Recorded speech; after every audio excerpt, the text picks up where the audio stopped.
யாருக்கு நான் சொர்க்கத்தை அடைவேனா அல்லது நரகத்தை அடைவேனா என்ற பயம் இருக்கிறது? யாருக்கு இருக்கிறது?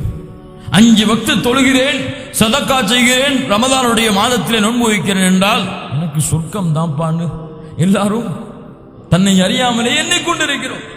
நரகத்திற்கு நான் போவேன் என்றால் யாராவது இந்த பூமியிலே பாவம் செய்வார்களா? என்ன எண்ணம்? சொர்க்கம் நான் செல்ல போகிறேன், அதற்கு இந்த பூமியிலே வாழ்கிறேன் என்ற எண்ணம் தான்.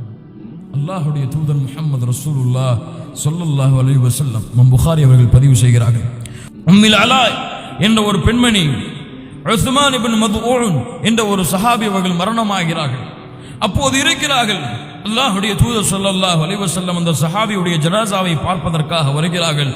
அப்போது அந்த பெண்மணி அல்லாஹ்வுடைய தூதருக்கு முன்னால் சொல்கிறார்கள், லக்கத் அக்ரமக்கல்லாஹ், நான் சாட்சியாக இருக்கிறேன் உஸ்மானே, உஸ்மான் இப்னு மத்ஊனே, நான் உனக்கு சாட்சி, அல்லாஹ் உன்னை கண்ணியப்படுத்தி விட்டான் என்று சொல்கிறார்கள். மரணத்திற்கு பின்னால் அல்லாஹ்வுடைய தூதர் முஹம்மது ரசூலுல்லாஹ் ஸல்லல்லாஹு அலைஹி வஸல்லம் சொன்னார்கள், வமா யுத்ரீகி, பெண்ணை எப்படி சொல்கிறாய்? எப்படி என்ன சொல்கிறாய்?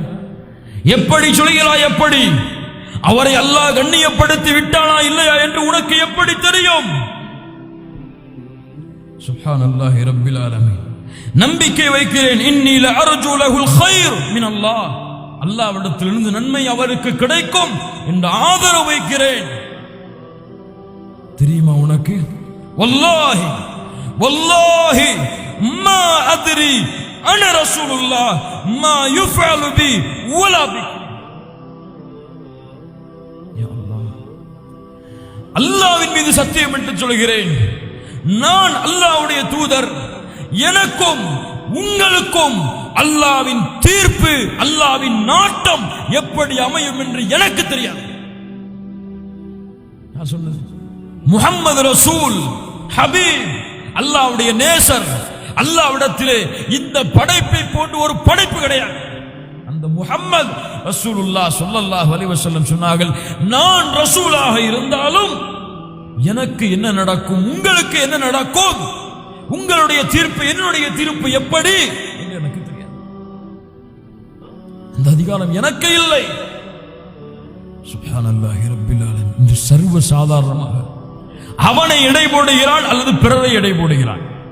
எப்படி? அவரை எடை போடுகிறான் அல்லது பிறரை எடை போடுகிறான்.